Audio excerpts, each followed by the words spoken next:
کیا کہ جہاں تک خلفائے ثلاثہ کی شہادت کا اور شہادت حسین یا سانحہ کربلا رضی اللہ تعالیٰ عنہم اجمعین کا تعلق ہے، اصل میں اس کو نہیں سمجھ سکتے لوگ جب تک کہ ریولیوشن اور کاؤنٹر ریولیوشن کا فلسفہ سمجھ میں نہ آئے۔ جب کسی ملک میں کسی خطہ ارضی میں کوئی انقلابی تحریک چل رہی ہوتی ہے، ظاہر بات ہے ابتدا میں تو انقلابی لوگ چند ہوتے ہیں، کمزور ہوتے ہیں، ضعیف ہوتے ہیں، ان سے کوئی خطرہ محسوس نہیں ہوتا، لیکن کشاکش کے دوران ایک وقت آ جاتا ہے کہ پھر جو مخالف انقلاب ہیں وہ یہ سمجھ بیٹھتے ہیں، سمجھ جاتے ہیں کہ اب ہماری پیش نہیں جا رہی، اب ہمارا بس نہیں چلے گا، لہذا سر جھکا دو۔ اسے پنجابی محاورے میں کہا جاتا ہے نیوی پاؤ، اس تو وقت کو گزارا۔ اب اس کے بعد پھر کوئی موقع ملا تو دیکھیں گے کہ اس انقلاب کو ہم انڈو کر سکیں، کاؤنٹر ریولیوشنری موومنٹس۔ یہ اصل میں فلسفہ سمجھ میں نہ آئے اور ریولیوشن کا فلسفہ سمجھ میں نہ آئے تو سیرت النبی سمجھ میں نہیں آ سکتا۔ منہج انقلاب نبوی میری کتاب ہے، اس کو پڑھیے تو سیرت کا وہ تجزیہ آپ کے سامنے آئے گا جو آپ کی آنکھیں کھول دے گا کہ سیرت کو ہم کیا سمجھتے رہے اور سیرت اصل میں ہے کیا ہے۔ بہرحال یہ کاؤنٹر ریولیوشنری موومنٹس تھی کہ جب عرب میں حضور کو فیصلہ کن قوت حاصل ہو گئی تو جو بھی مخالفین تھے انہوں نے سر جھکا لیا، سرنڈر کیا، اسلام لے آئے، گویا کہ چھپ گئے اسلام کے لبادے میں۔ لیکن وہ تھے اسی اتاق میں کہ پھر کبھی موقع ملے تو پھر ہم اس نظام کو لہو بالا کر دیں، تلپٹ کر دیں۔ یہ رد عمل سب سے پہلے خود عرب کے اندر پیدا، کیونکہ مشرکین عرب کو جب سورہ توبہ کی پہلی 6 آیات نازل ہوئی ہیں جن میں الٹیمیٹم دے دیا گیا کہ اب کسی مشرک قبیلے سے کوئی معاہدہ اللہ کا اور اس کے رسول کا نہیں ہوگا، تمہیں 4 مہینے کی مہلت دی جا رہی ہے، یا ایمان لے آؤ اور یا تمہیں قتل کر دیا جائے گا۔ یہ بہت سخت آیات ہے قرآن کی، سورہ توبہ کی ابتدائی 6 آیات۔ اور حضرت علی رضی اللہ تعالیٰ عنہ کا کہنا یہ ہے کہ اس آپ کو معلوم ہے کہ مصحف میں یہ واحد صورت ہے جس سے پہلے بسم اللہ الرحمن الرحیم نہیں لکھی بھی، آپ کو نظر آتی، باقی 113 صورتوں کے شروع میں بسم اللہ الرحمن الرحیم ہے۔ تو کیا وجہ ہے یہاں کیوں نہیں؟ حضرت علی کا فرمانا ہے کہ یہ صورت تو تلوار ہاتھ میں لے کر اتری ہے، اور بسم اللہ الرحمن الرحیم میں اللہ تعالیٰ کے 2 اسماء ہیں، الرحمن الرحیم۔ یہ گویا کہ اس سے متضاد صورتحال ہے کہ اب تمہارے لیے آخری موقع ہے، یا ایمان لے آؤ اور یا قتل کر دیا جاؤ۔ اس میں ایک تیسری گنجائش خود بخود نکلتی تھی، یا یہ ملک چھوڑ کر چلے جاؤ، اور ایسا بہت سے لوگوں نے کیا، لیکن اکثر لوگوں نے گردن چکائی۔ لیکن رد عمل ظاہر ہوا، ایک تو مرتدین کھڑے ہو گئے جنہوں نے نئی نئی نبوتوں کو مان لیا، ایک مانعین زکوٰۃ کھڑے ہو گئے کہ ہم زکوٰۃ تمہیں نہیں دیں گے۔ یہ رد عمل تھا مشرک عرب کا، مشرکین عرب کا۔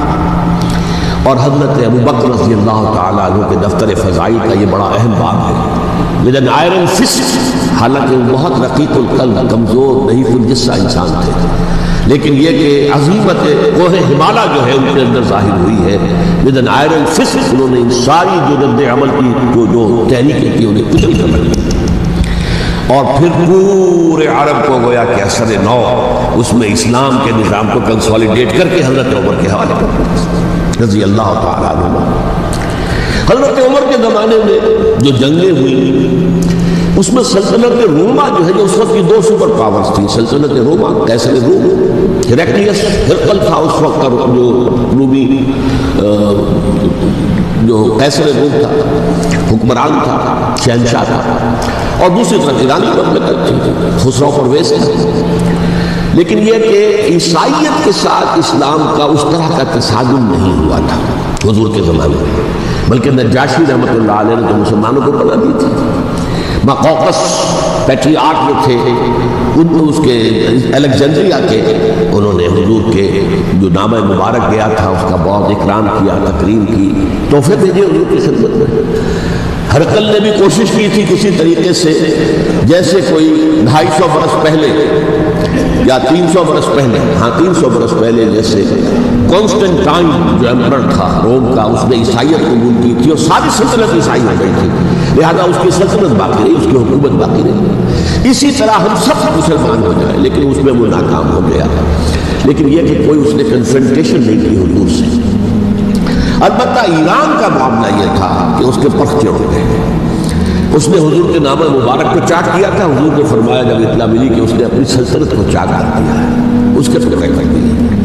بہرحال وہاں رد عمل شدید تھا, اور ایرانی جان لیجیے کہ ان کے اندر بہت اسٹرانگ نیشنلزم ہے, آج بھی ہے اسٹرانگ نیشنلزم. لہٰذا ان کے ہاں رد عمل شدید تھا. ان کی تو سلطنت ختم ہو گئی, نسیہ منسیہ ہو گئی, وجود نہیں رہا. لہذا وہاں سے جو کاؤنٹر ریولوشن شروع ہوا ہے وہ پھر ہرمزان جو ایک بہت بڑا جرنیل تھا, اس نے بڑی عیاری کے ساتھ اپنی جان بچائی تھی. یہ بڑا دلچسپ واقعہ ہے کہ وہ یعنی کنڈمڈ تھا اسلامی حکومت کی طرف سے, خلافت کی طرف سے, کہ وہ جہاں بھی پایا جا اس کو قتل کرنا ہے. حضرت عمر کی عدالت میں لا کے پیش کیا گیا. حضرت عمر نے کہا یہ واجب القتل ہے, قتل کر دو. اس نے کہا اچھا مجھے پانی پلا دیجیے.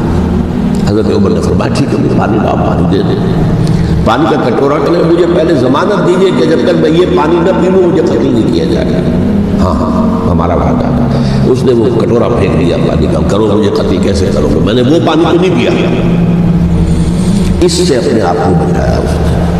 بہرحال آپ اختلاف کر سکتے ہیں کہ حضرت عمر کو اس عذر کو قبول نہیں کرنا چاہیے تھا, لیکن بہرحال ان کی اپنی مروت اور شرافت تھی کہ اپنے وعدے کا پاس کیا. اس کی سازش سے ابو لولو فیروز اس نے حضرت عمر کو شہید کیا. یہ گویا کہ دوسری کاؤنٹر ریولوشنری موومنٹ تھی. انہوں نے یہ سمجھا تھا کہ یہ ساری چکی جو چل رہی ہے, جیسے چکی کی ایک کلی ہوتی ہے, وہ کلی جگہ سے ہٹ جائے تو چکی کیسے چلے گی. یہی بات حضرت علی نے فرمائی تھی حضرت عمر رضی اللہ تعالی عنہما. جب شام کے محاذ پر کچھ پسپائی سی ہو رہی تھی تو حضرت عمر نے ارادہ کیا میں خود جاؤں گا محاذ پر اور کمانڈ کروں گا. حضرت علی رضی اللہ تعالیٰ نے فرمایا کہ نہیں امیر المومنین آپ مت جائیں, چکی اسی وقت تک چلتی ہے جب تک کہ کلی گڑی ہوئی. آپ کلی ہیں اس وقت اس نظام کی جس کے گرد یہ اسلام کی چکی ٹوٹ رہی ہے, آپ مت جائیں. لہٰذا حضرت عمر نے ان کی بات مانا, اس قدر صاحب مشورت ہمیں دیا تھا. بہرحال انہوں نے یہ سمجھا تھا کہ عمر ہی کے بل پر چل رہا ہے یہ سب کچھ, لہٰذا عمر کو بیچ سے ہٹا دینے سے بیٹھ جائے گا. لیکن ظاہر بات ہے کہ محمد رسول اللہ کی بنائی ہوئی عمارت صلی اللہ علیہ وسلم اتنی کمزور نہیں تھی. اس کے بعد حضرت عمر کے انتقال کے بعد حضرت عثمان کا انتخاب ہوا, اور حضرت عثمان کے بھی 10 سال پہلے جو ہے وہ بالکل حضرت عمر کی جو دور خلافت ہے اس کے بالکل مشابہ ہے, مماثل. ہمارے ذہنوں میں یہ تصور بٹھا دیا گیا ہے کہ سارے 12 سال شاید فتنہ ہی فتنہ رہا, فساد ہی فساد رہا, دنگا رہا, لڑائی رہی. نہیں, 10 سال پورا امن. اور جس طریقے سے فتوحات کا سیلاب حضرت عمر کے زمانے میں جا رہا تھا اسی طریقے سے حضرت عثمان کے 10 سالوں کے دوران گیا. آخری 2 سالوں میں ایک فتنہ اٹھا ہے. یہ فتنہ کیا ہے اس کو سمجھیے. مذاہب کی جو 3 سے کنفرنٹیشن ہوئی تھی. ایک تو یہ کہ مملکتوں میں سے مملکت ہرقل, مرکز روم, مملکت ایران. رومی سلطنت کی 2 ٹانگیں مسلمانوں نے توڑ دی, شمالی افریقہ سے نکال دیا, مغربی ایشیا سے نکال دیا. لیکن یورپ میں وہ قائم تھا, اس کی سلطنت تھی. لیکن ایرانی سلطنت کا بالکل کیا پاچا ہو گیا, خاتمہ. اسی طریقے سے 3 مذاہب سے کنفرنٹیشن ہوئی. مشرکین عرب سے, اس کا میں بیان کر چکا ہوں, ان کا پہلا وار حضرت ابوبکر کے عہد خلافت میں ہو گیا. دوسرے جو عیسائیوں کا معاملہ تھا ان سے بھی کوئی تصادم نہیں ہوا حضور کے حیات طیبہ کے دوران. لیکن جو یہودیت بطور مذہب, اس کو ظاہر بات ہے کہ اسلام نے اس کو ختم کیا تھا کم سے کم جزیرہ نما عرب. مدینے میں 3 قبیلے تھے جو اپنی غداری کی وجہ سے اور اپنی صلح کو توڑنے کے جرم کی پاداش میں 2 نکالے گئے, اور تیسرا جو ہے اس کے تمام جو جوان افراد تھے انہیں قتل کیا گیا. پھر خیبر پر حملہ کیا گیا اور خیبر کو جو ہے فتح کیا گیا. وہ یہودیوں کا بہت بڑا گڑھ تھا, اور جو مدینے سے نکالے گئے تھے وہ بھی وہیں جا کر مخلوق ہو گئے تھے. تو اس اعتبار سے, اور پھر یہودی اپنے آپ کو سمجھتے تھے اللہ کی طرف سے دنیا میں جو نمائندہ جو ہے امت محمد ہے, اب انہیں معزول کر کے امت محمد کو وہاں پر کھڑا کر دیا گیا صلی اللہ علیہ وسلم. لہذا وہ بہت زیادہ جو سمجھیے ایگریوڈ, سب سے زیادہ جن کو غضب پہنچا ہے حضور کے دست مبارک سے, وہ یہودی تھے. لہذا ان کا جو رد عمل آیا ہے وہ ہے جس کے نتیجے میں حضرت عثمان شہید ہوئے, حضرت علی شہید ہوئے, حضرت حسین شہید. اب اس چیز کو اچھی طرح سمجھیے. یہ جو رد عمل ہے یہ ایک شخص کے ذریعے سے آیا، اور اسی لیے بعض لوگ یہ سمجھتے ہیں کہ یہ خامخواہ کی کہانی ہے، کیا ایک آدمی اتنا بڑا کام کر سکتا تھا؟ عبداللہ ابن سبا ایک یہودی جو اسلام کا لبادہ اوڑھ کر حضرت عثمان کے عہد خلافت میں مدینے میں آ گیا، ٹھیک ہے، اس کے بارے میں تو میں بعد میں عرض کروں گا، لیکن ایک شخص کیا کچھ کر سکتا ہے اس کی مثال بس آپ دے دوں آپ کو۔ پہلے حضرت مسیح علیہ السلام کے پورے دین کو ایک شخص نے ختم کر دیا، سینٹ پال جسے دنیا جانتی ہے جس کے نام سے، توحید کو تثلیث میں بدل دیا۔ حضرت عیسیٰ علیہ السلام تو توحید کی تلقین کر کے گئے تھے، توحید ختم، تثلیث جس میں پہلے باپ ماں اور بیٹا تھے، اس کے بعد باپ بیٹا اور روح القدس ہو گئے، تثلیث۔ نمبر 2، شریعت موسیٰ کو ثابت کر دی، لہذا اب پالزم جو ہے کرسچینٹی نہیں رہی، وہ حضرت عیسیٰ کو کہہ کر گئے تھے کہ شریعت موسیٰ تم پر لاگو رہے گی، نافذ رہے گی، ثابت کر دی۔ نمبر 3، اس نے عیسائیت کے دائرہ تبلیغ کو وسیع کر دیا، جنٹائلز یا گوئنز کے اندر بھی، غیر یہودیوں، حالانکہ حضرت مسیح کہہ کے گئے تھے کہ تمہیں صرف یہودیوں سے خطاب کرنا ہے، اور میں صرف اسرائیل کے گھرانے کی کھوئی ہوئی بھیڑوں کی تلاش میں آیا۔ اب آپ دیکھیے حضرت مسیح کے فوراً بعد اور حضرت مسیح کی زندگی کے دوران جب تک کہ وہ موجود تھے، وہ بدترین دشمن تھا حضرت مسیح علیہ السلام۔ بعد میں لبادہ اوڑھا، اور یہ کہ مجھے مکاشفہ ہوا ہے، مکاشفے میں مسیح سے میری ملاقات ہوئی ہے، میں ان پر ایمان لے آیا ہوں، اور پھر اس نے اپنے زہد اور دینداری کا جو بھی فراڈ تھا اس کے نتیجے میں اپنی حیثیت بنا لی، دین مسیحی کو بالکل ختم کر دیا۔ آج کہاں ہے وہ دین مسیحی؟ دی 100 کے مصنف نے بھی صاف لکھا ہے کہ جب تک حضرت مسیح دنیا کے اندر موجود تھے، عیسائیت کی حیثیت یہودیت کے ایک فرقے سے زیادہ نہیں تھی، یہودیوں کا ایک فرقہ، ایک جماعت بس۔ یہ سینٹ پال ہے جس نے اسے ایک مستقل مذہب کی حیثیت اختیار کی ہے، تو it should be called Paulism، اور یہ ایک آدمی کا کارنامہ۔ اسی طریقے سے یہ تو ہو گیا حضرت مسیح کے فوراً بعد، رفع سماوی کے فوراً بعد۔ 1500 برس کے بعد ایک تحریک چلی ہے یورپ کے اندر، اصلاح مذہب، اور اس کی پشت پر بھی یہودی ذہن تھا۔ یہودی ذہن نے عیسائیت کو 2 حصوں میں تقسیم کر دیا، کیتھولک اینڈ پروٹیسٹنٹس، اور پروٹیسٹنٹس کو اپنا اعلی کار بنایا۔ یہ ایک علیحدہ مضمون ہے، اس میں تفصیل سے نہیں جانا چاہتا، میری کتاب بھی موجود ہے اس موضوع پر، سابقہ اور موجودہ مسلمان امتوں کا ماضی، حال اور مستقبل، اس میں میں نے تفصیل بیان کی۔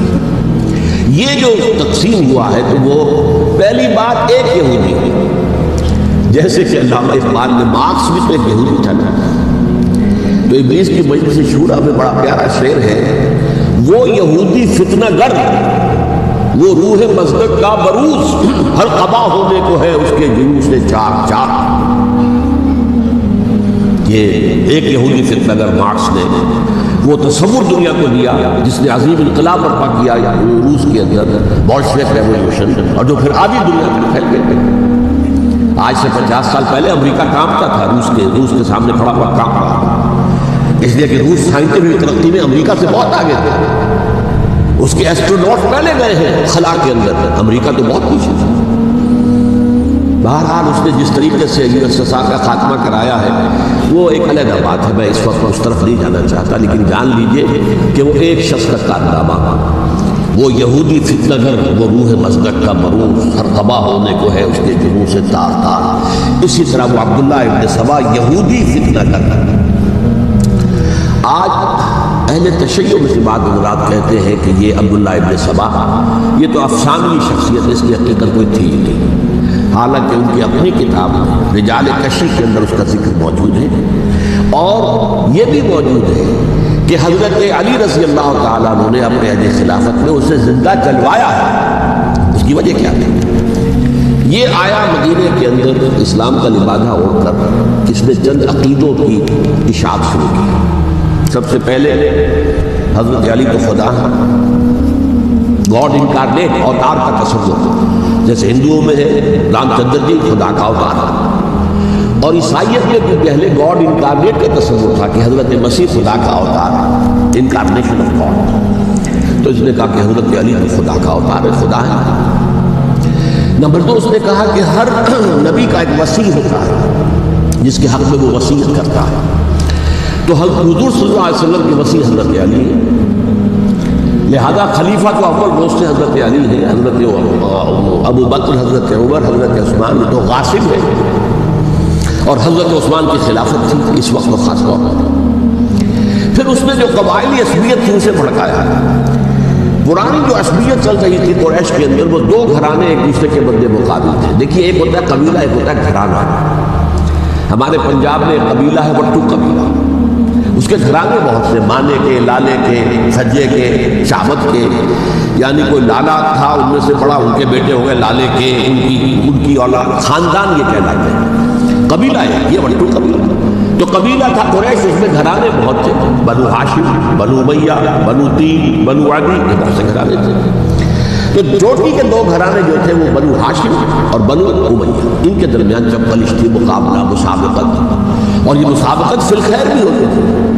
اگر انہوں نے غریبوں کو کھانے کھلائے ہیں تو ہم ان سے بڑھ کر کھلائیں گے، اگر وہ حاجیوں کی خدمت کرتے ہیں تو ہم ان سے بڑھ کر کریں گے۔